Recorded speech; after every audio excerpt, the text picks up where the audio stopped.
Takže dobrý deň prajem pri tomto videu a teraz je taký trend reakcií. Ja ani nechcem byť akože nejak reakčný kanál, ale čo mi nedá spávať posledné dni je to, čo sa opäť spustilo na internete, pretože je to čistý Shitstorm.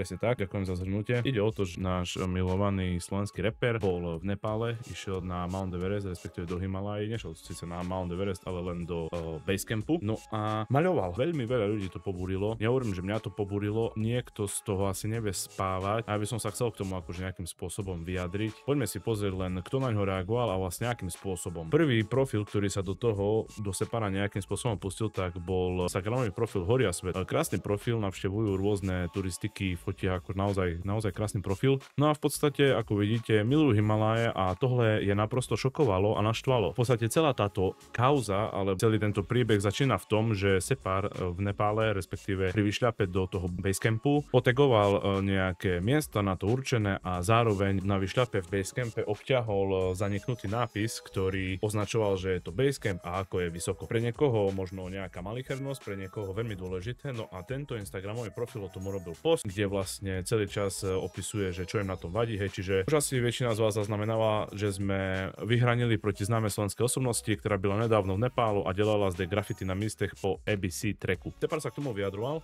No a ide o to, že zhrnul to celé do príbehu.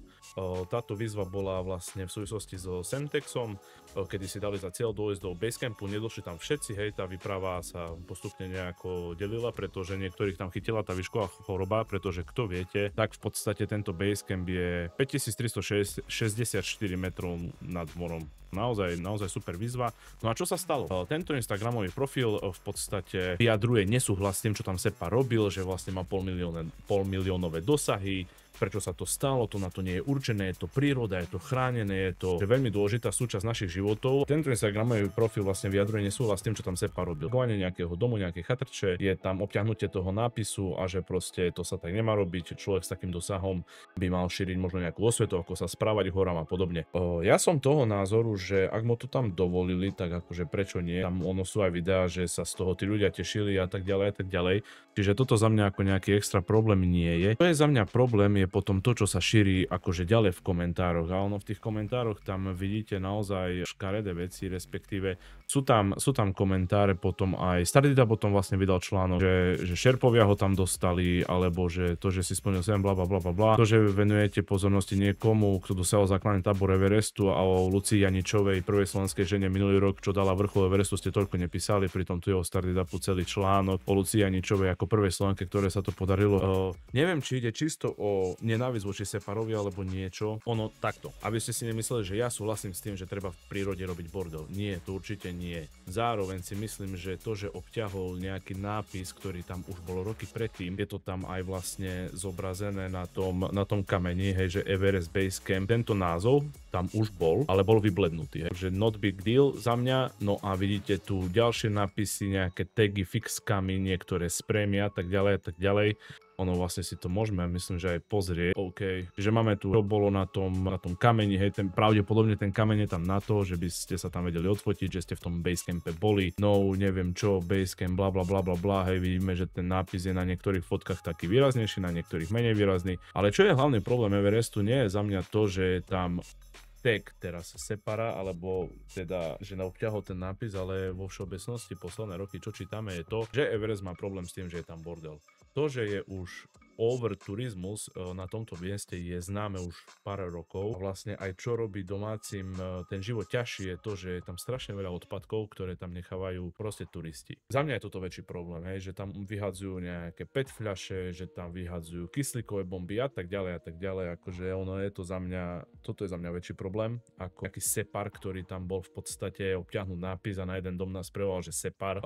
Ja som pozeral aj tie storky dosť aktívne, no on tam boli aj miesta, ktoré boli na to určené, videli sme tam 1500 nálepiek, hej, ktoré, keď už sa bavíme o nejakej stope, čo sa týka bordelu, tak si myslím, že tie nálepky sú z tohto hľadiska o mnoho horšie, pretože tie naozaj, aj keď strhnete väčšinou tie nálepky, tak za sebou nechajú na tej budove alebo na tom podklade nejakú šmuhu, hej, ktorú potom treba dávať dole. Čiže za mňa je toto väčší problém. A potom už len klasicky ďalšie komentáre, hej, ono teraz je toho Separovi strašne veľa, lebo mal ten koncert a tak ďalej, ale vidíme potom naše komentáre, akože cieľ bol základný tábor. áno, aj v Semtexe vlastne avizovali, že cieľ je základný tábor, nie vrchol Everestu, a naozaj to dali. Niektorí ľudia to nedajú kvôli výškovej chorobe a tak ďalej a tak ďalej. Čiže naozaj už len toto je 5000 metrov nad morom, kto kedy bol. Niektorí ľudia v tých komentároch boli, ale je to extrém. S tým, že naozaj nie celá výprava to zvládla, niektorí tam mali tú výškovú chorobu, čiže to nedali. No a Separ to dal, čiže akože super, gratulácia, ja sa teším. No a k tomu vandalizmu, čo vlastne spôsobil a pobúril teda srdcia turistov v Česku a na Slovensku. Ja si myslím, že nepôjde 500 000 Separových fanúšikov a neurobia to isté, to si nemyslím. Skôr si myslím, že by sme sa mali zameriavať na iné veci.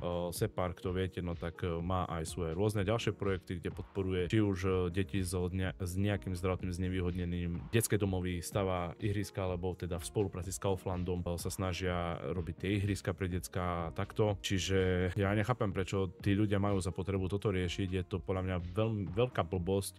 Ako na Slovensku, ako keby sme sa nevedeli odosobniť od toho, komentovať všetko a hľadať na niečom len to negatívne. To je proste naša taká vlastnosť, čo mi je extrémne ľúto. No a tak vidíte. Videl som potom aj komentáre, nejaký čavo tam písal, že že Basecamp to dávajú ľudia s kočikom. No neviem, či s kočikom pôjdeš niekde, kde tvoje dieťa môže dostať výškovú chorobu a ten tlak a tak ďalej. Tá saturácia kyslíka tam nie je úplne v pohode. Čiže asi toľko. Nehovorím, že som na jeho strane, alebo že som na strane tých ľudí, čo na ňo reagovali. Profil Horia Svet robia naozaj krásny content, tam ich sledujem a neviem.